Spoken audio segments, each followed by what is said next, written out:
नमस्कार दोस्तों, बहुत बहुत स्वागत है आप लोग का आपके अपने YouTube चैनल तंत्र गुरुजी में। ज्योतिष से संबंधित किसी भी प्रकार की जानकारी या सहायता के लिए, किसी भी शुभ मुहूर्त की जानकारी के लिए, नई कुंडली बनाने के लिए, कुंडली मिलान के लिए आप हमारे इस नंबर पर व्हाट्सएप के द्वारा मैसेज करके भी जानकारी ले सकते हैं या कॉल करके भी आप अपनी पूरी जानकारी ले सकते हैं। किसी भी प्रकार का रत्न या रुद्राक्ष यदि आप खरीदना चाहते हैं तो आप हमारे मार्फत से, हमारी दुकान से आप खरीदिए। आपको उचित रेट में टेस्ट सर्टिफिकेट के साथ रुद्राक्ष या रत्न आपको उचित भाव में और गारंटी के साथ मिलेंगे।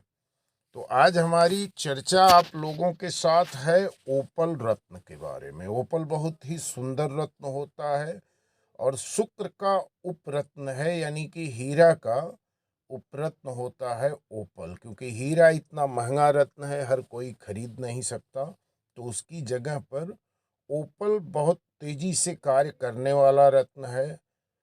ओपल तो बहुत सारे लोग पहन लेते हैं, लेकिन सिर्फ वृषभ या तुला लग्न या राशि हो उसके हिसाब से ओपल नहीं धारण किया जाता है। कुंडली में शुक्र की स्थिति को भी देखना जरूरी होता है कि शुक्र किस भाव में बैठा है, किस ग्रह की दृष्टि में आ रहा है। इन सब भी चीज़ों को देखना बहुत जरूरी होता है। उसके बाद ही ओपल ही नहीं, कोई भी रत्न धारण करने के पहले कुंडली का बारीकी से विश्लेषण होना बहुत जरूरी है।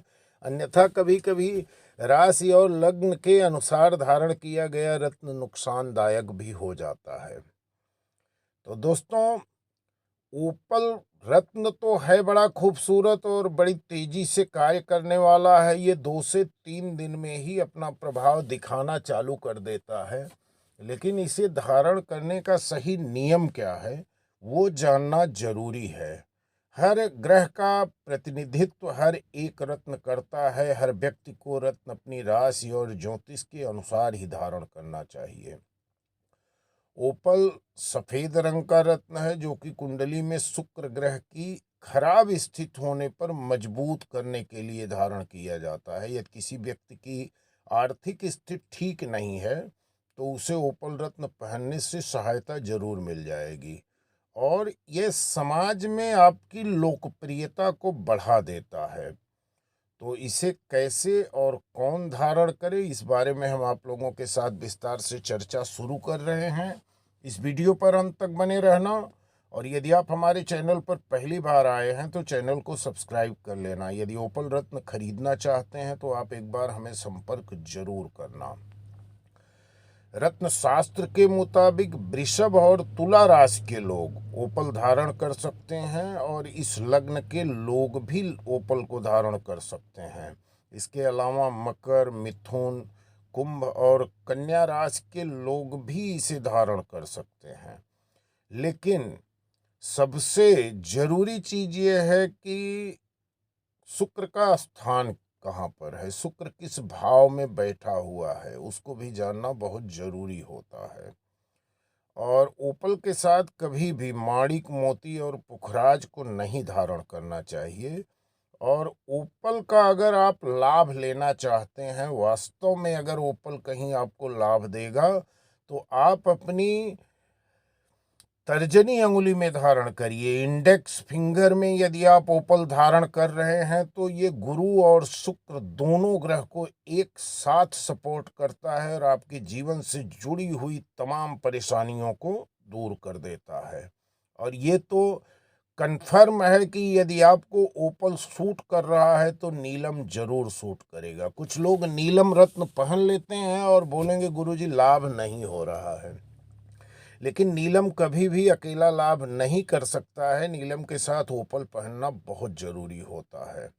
यदि आप ओपल पहन रहे हैं तो नीलम का पावर दुगनी तेजी से काम करने लगता है और नीलम आपको फुल सपोर्ट करेगा। अब यहाँ परेशानी एक खड़ी होती है कि शनि ग्रह आपको वैराग्य, अध्यात्म की तरफ खींचेगा और शुक्र आपको वैभव की तरफ लेके जाएगा, सुख की तरफ लेके जाएगा। तो इसमें आपको दोनों रास्तों को चुनना चाहिए। आप वैराग्य को भी ग्रहण करिए और वैभव को भी ग्रहण करिए।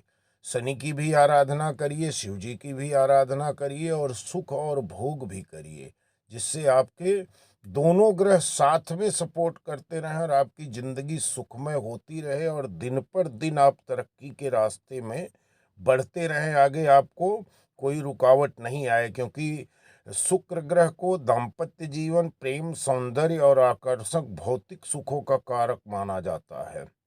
और वहीं पर शनि महाराज आपको हमेशा अध्यात्म की तरफ घसीटेंगे। पूजा पाठ आप जितना करेंगे, जितना धर्म का कार्य करेंगे, उतना शनि देव आपसे प्रसन्न रहेंगे।